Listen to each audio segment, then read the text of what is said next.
small town of Gurkha in western Nepal has given its name to the soldiers of the famous Gurkha regiments. Nepal is a long, narrow land of rugged hills stretching more than 500 miles between India and Tibet. Until a few years ago, it was closed to all foreign travelers, and even today, many of its people have never seen Europeans. Last year, an expedition led by Professor Heimendorf, an anthropologist of London University, set out to study the inhabitants of some of the remoter parts of Nepal and to visit the Gurkha soldiers in their villages. He and his wife were the only two Europeans in the party. There are no roads as we know them, no railways. Everything needed for months of marching has to be carried on the backs of porters. For days on end, the track winds through terraced rice fields, dry and parched during the early months of the year.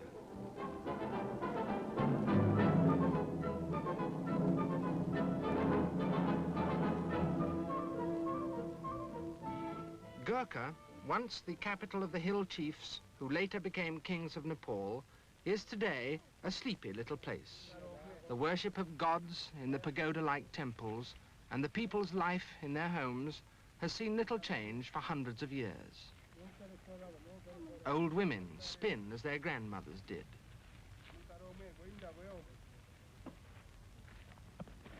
And one of the few mechanical contrivances is a tilt hammer for pounding grain.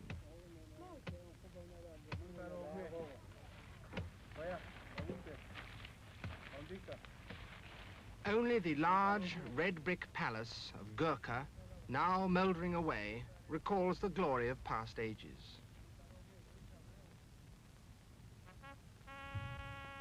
Its delicately carved wooden windows are the work of craftsmen who were attracted by the royal court. They have long since vanished, but Gurkha soldiers in the black uniforms of the Nepal militia guard the ancient palace.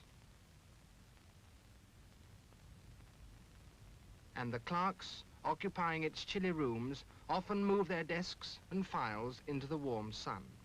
A soldier on leave from a British regiment watches them. For him, there's little else to do in a place where the women are busy with their housework and washing clothes in an open well. And the men have to go to their fields carrying on their shoulders not a rifle, but a wooden plough. The Gurung tribesmen who fill the ranks of so many Gurkha regiments are sturdy farmers.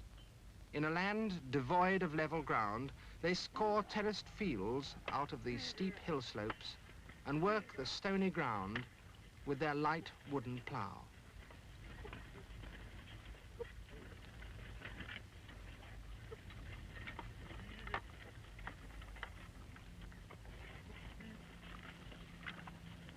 On the higher terraces, they grow summer crops of millet and maize, from which they make bread and porridge and brew beer. Perhaps unknowingly in some cases, they are wasteful of their homeland's natural resources. They mercilessly rob the trees of every leafy branch in order to feed their cattle at a time when all the grass has dried up.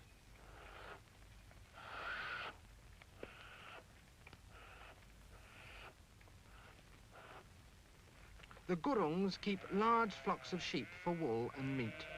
In the winter, these flocks remain in the lower valleys, where they graze on the rice stubble. But when spring comes, the shepherds move with them to the higher pastures.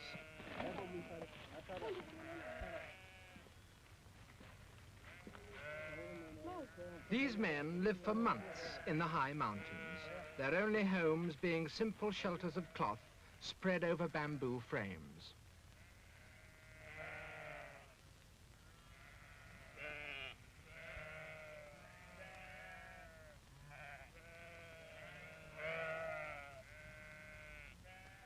On feast days, all the people congregate in the villages.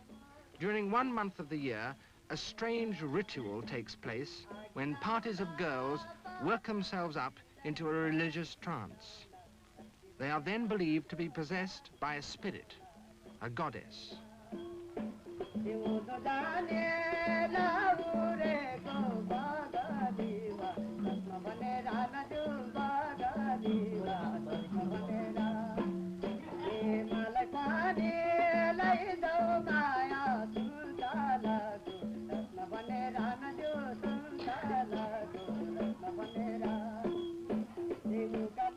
this way, the supernatural becomes part of everyday life, and the gods and goddesses of Nepal make their presence felt in the remotest villages to the simplest of people.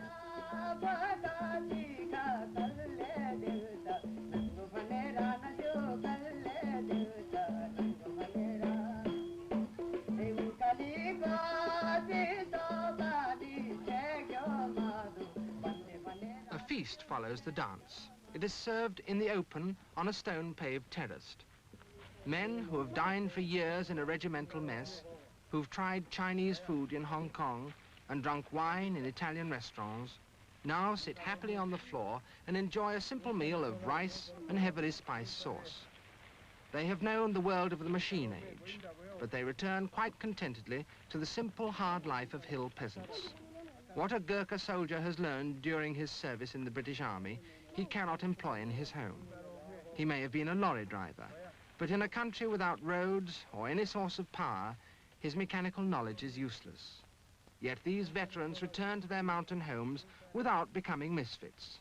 They seldom attain or even appear to wish for positions of real leadership. From the hill villages of the Gurungs, within sight of the lofty Annapurna range, the expedition turns east towards Kathmandu. As one approaches Nepal's capital, foot traffic increases. Thousands of porters carrying foodstuffs and live poultry converge on the city. In the late morning, Heimendorf and his party stop to cook a meal which must sustain them until evening. In 3 days' time, they will reach the great town of Kathmandu. The valley enclosing Kathmandu has been a center of urban civilizations for well over 1,000 years. Most of the inhabitants are neighbors, a race of town dwellers utterly different from the rustic hillmen. They have produced great artists and craftsmen, and the town is dotted with sculptures of gods, of men, and of beasts. Trade flourishes in the crowded bazaars, which for many centuries have been meeting places for the Nepalese, Indians, and Tibetans. In recent years, radio and cinema have also brought Western influences to Kathmandu.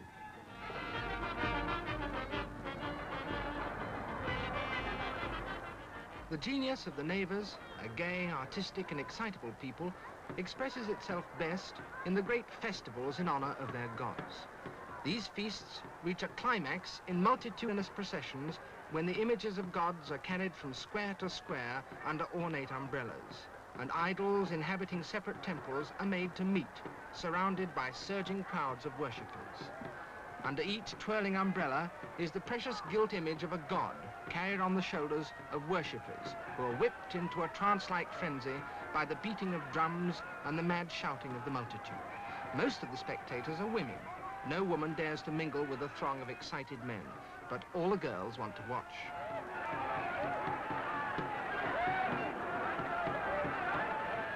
The gods involved in this turmoil are Hindu deities. More than half of the neighbors profess the Hindu religion. The others are Buddhists, but they too join in the excitement of the Hindu festivals and pay homage to the great Hindu gods of the Kathmandu Valley.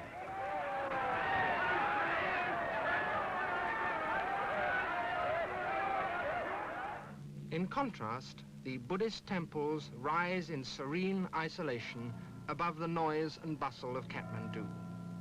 Statues of the Buddha Sakyamuni, shaded by ancient trees, flank the approaches leading to the great sanctuary of Swayambhu.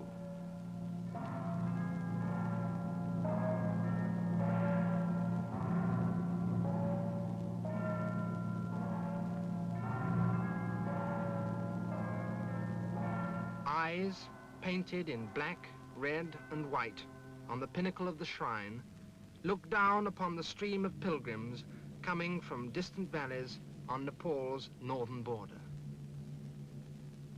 Many are ragged figures, but all are eager to acquire religious merit by turning the metal prayer wheels and walking at least 3 times around the great shrine.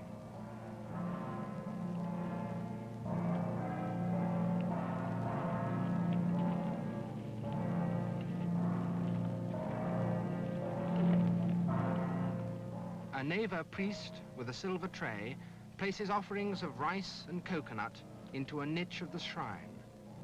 And this is the moment one of the sacred monkeys has been waiting for.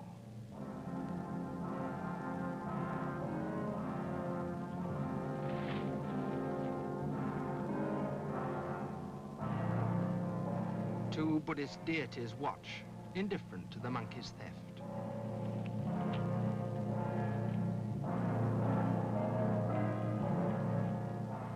Pilgrims from the high regions of eastern Nepal leave the great sanctuary, and the expedition too sets out on a long trek towards the east, with Darjeeling in India as its objective, still months of marching away. 20 porters carry equipment, tents, and basic provisions.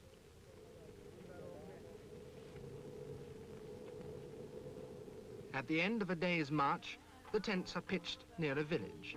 It's a settlement of the Tamang tribe of hillmen, lying 3 days' journey east of Kathmandu. The well-built houses, painted white and apricot, are not huddled together, but separated by their owners' fields. At the foot of a small hill stands a Buddhist temple, and prayer flags flutter in front of people's houses. Sheaves of maize hang under the eaves to dry. Men gather to gossip beneath a holy flag with Buddhist prayers printed on it. The village is the home of several artists, and an old lama explains the meaning of one of the religious paintings. Even small boys learn to decorate drums in bright colors.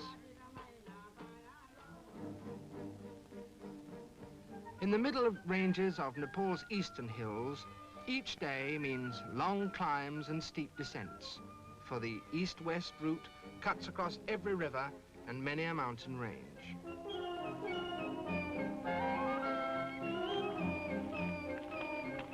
Villages are tiny and far between, but now and then the travelers pass a small temple.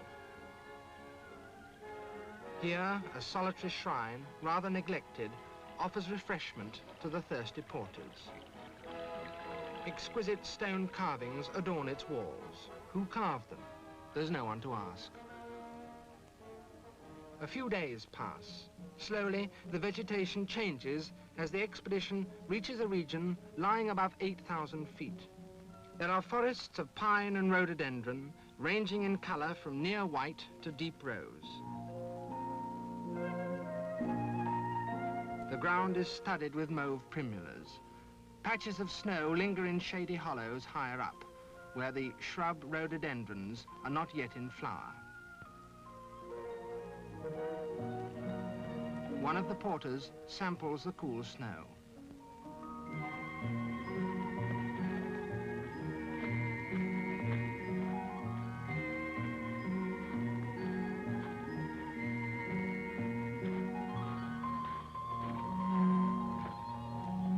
Mrs. Heimendorf has been on many similar expeditions and finds little difficulty in marching at 12,000 feet. Through dense pine and rhododendron forest, the path drops into the wide, open valley of Solu. At an altitude of nearly 10,000 feet, large and prosperous Sherpa villages stand amidst cultivated fields. The inhabitants are the people who have helped so many expeditions to attack Mount Everest. At some distance from the village, surrounded by fields, is a Buddhist monument, a stupa commemorating a great lama. A freestanding stone gateway marks the entrance to the village.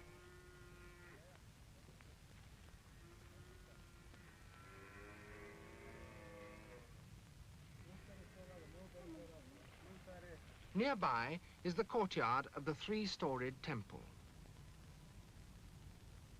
The colorful frescoes on the walls and ceilings of the temple depict the Buddhas of past and future ages, and some of the divinities of the Buddhist heaven.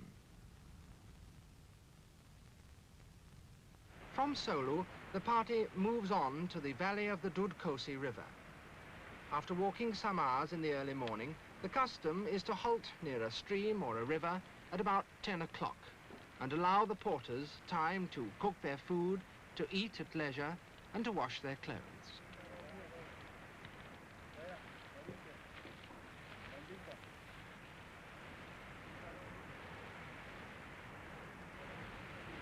The Dud Kosi is crossed by a rickety bridge of logs, which every year is washed away during the monsoon and replaced when the river subsides. Turning north, they spent several days moving, travelling through a narrow gorge where inscriptions of Tibetan prayers are carved on rock, especially the famous repeated prayer, Om Mani Padme Hum, Om Mani Padme Hum. A last steep climb leads from the narrow gorge up to the large village of Namche Bazaar, a Sherpa settlement built onto a steep hillside. Behind are the snow peaks of the Himalayas. Here, the party is among friends, familiar from a previous expedition. And when they continue their journey to Darjeeling, the Heimendorfs are given a tremendous send-off, with perhaps more than just one for the road. Leave-taking among Sherpas is an occasion for large quantities of liquor and beer to be pressed on the travellers, and wishes for a safe journey are accompanied by the presentation of white ceremonial scarves.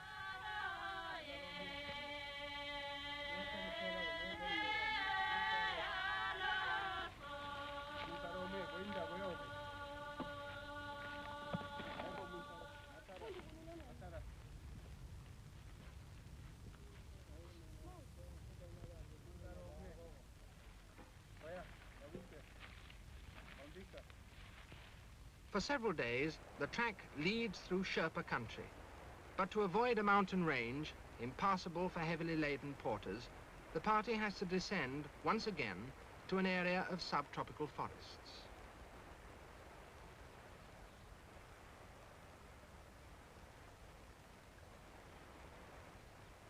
Here, lush and leafy vegetation with curtains of lianas and climbing plants covers every inch of the mountainside.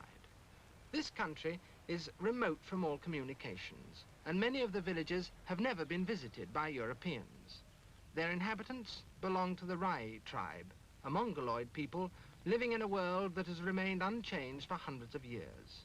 After weeks in country too high to grow food of any kind, it was pleasant to be surrounded by banana and orange trees.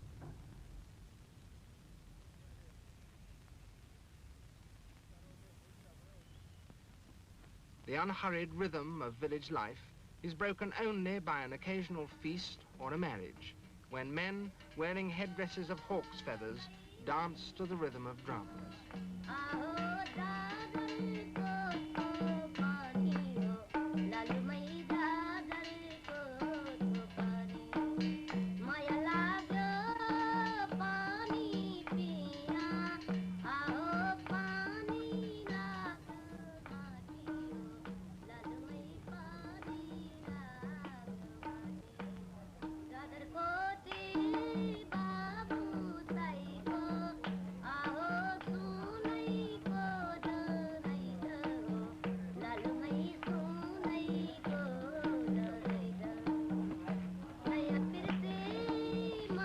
The bridegroom, a boy of 13, clothed in white, is carried from his house and placed onto an improvised hammock.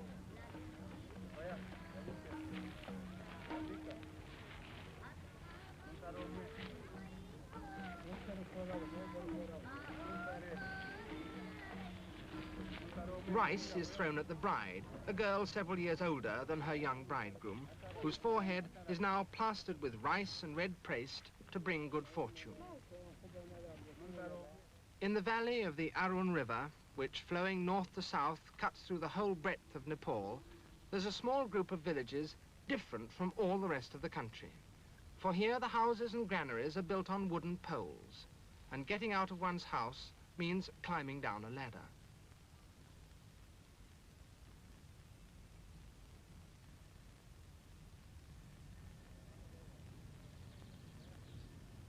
Women weave homespun cloth. The Rais do not depend on trade. Nearly everything they need grows or is made in their own country.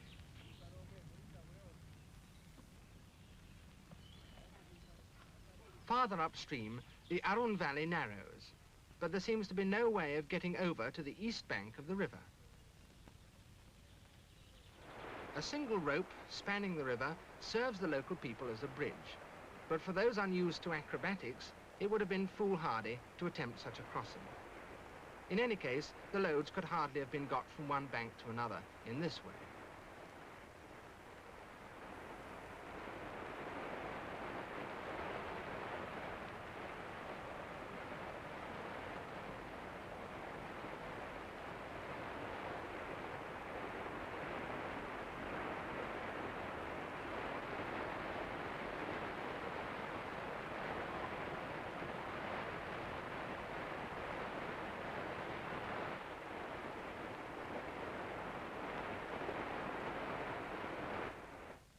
But a day's journey farther on, there's a cane bridge, not very well kept, and swaying frighteningly as the porters carry their heavy loads across it.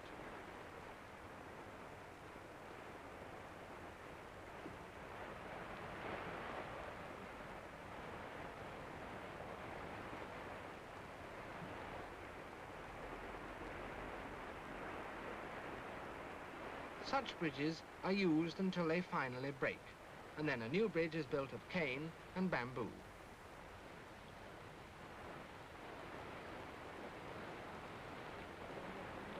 People often get hurt or even killed, for anyone falling into the rushing waters of the Arun has little chance of survival.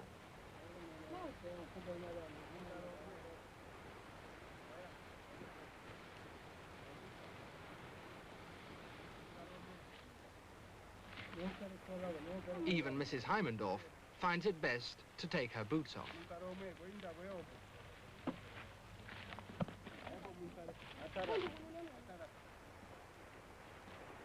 Eventually, everyone gets safely across, and the party moves up the eastern slope towards the Tibetan border.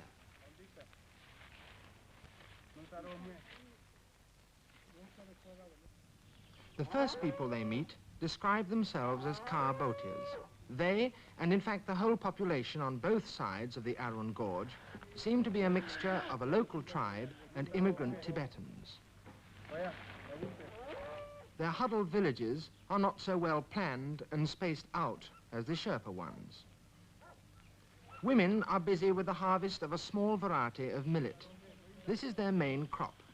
There's more than enough to eat as well as to use for brewing beer. At this time of the year, they and the children spend most of their days in the harvest fields. They cut off the ears of grain with small sickles, and once the basket is full, it is taken straight to the thrashing floor. Cattle, bred from Indian stock, graze among the stubble. Buddhist monuments stand alongside the village paths, but Buddhism and an older tribal religion are here mixed up, and the men who describe themselves as lamas are really spirit callers and priests of local gods. Bejeweled women are waiting for a harvest dance to begin. There's a large vat of millet beer on the edge of the dance floor, and from this the priests first suck up the strongly alcoholic drink. These dance figures and steps seem very simple, but they are in fact very difficult to learn. The people play no musical instruments, but accompany their dances with chants.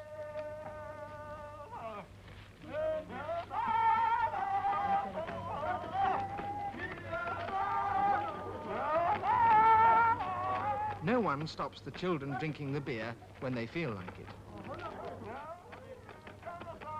Before long, the dancers get pretty tipsy. Even so, their steps never falter. With plenty of beer, a handful of straw, and occasional rests, they keep going for hours.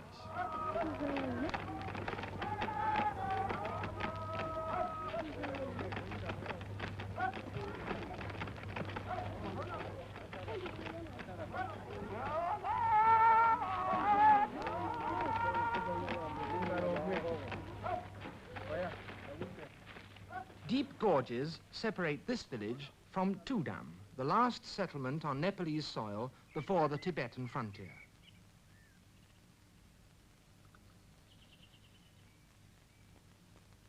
Its inhabitants make a living almost entirely from the manufacture of incense, a commodity for which the Tibetan monasteries provide a large market and pay well.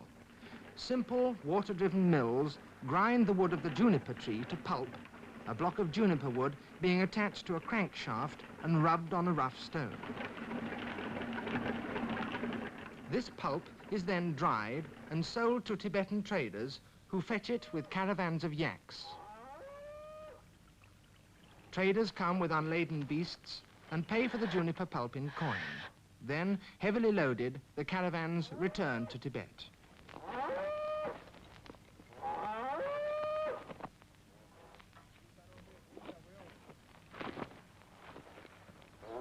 Tudam is the starting point of the crossing of the mountain range which divides the Arun Basin from that of the Tamar River. The only route across that high range leads over a pass which is already under snow. With the autumn well advanced, there's always a danger that winter weather will close the passes. In a matter of hours, routes can become blocked.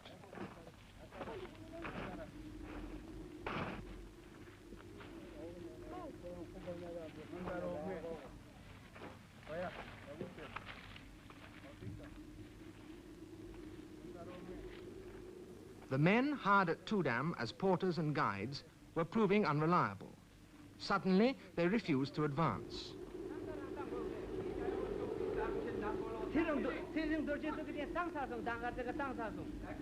With little money left and less food, the Heimendorfs were in a dangerous position. But the promise of treble pay eventually swayed the Tudam men, and they decided to take the risk. There's little sign of a track, and the country grows wilder and more desolate as the party plods on.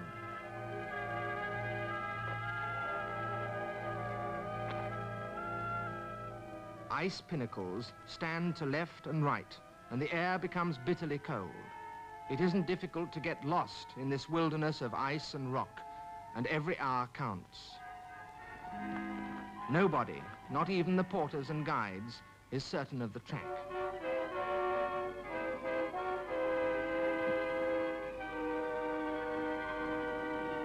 Walls of ice block the way.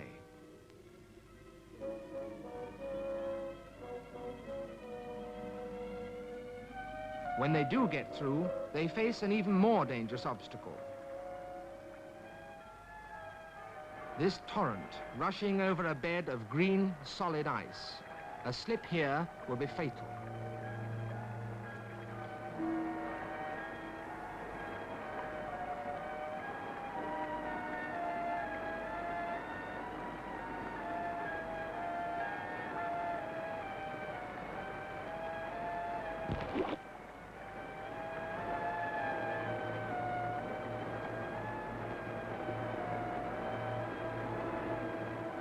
There's a great sense of relief as they make camp that night. The porters build their fires with the last of the wood which they've carried with them since they left the tree line many days ago.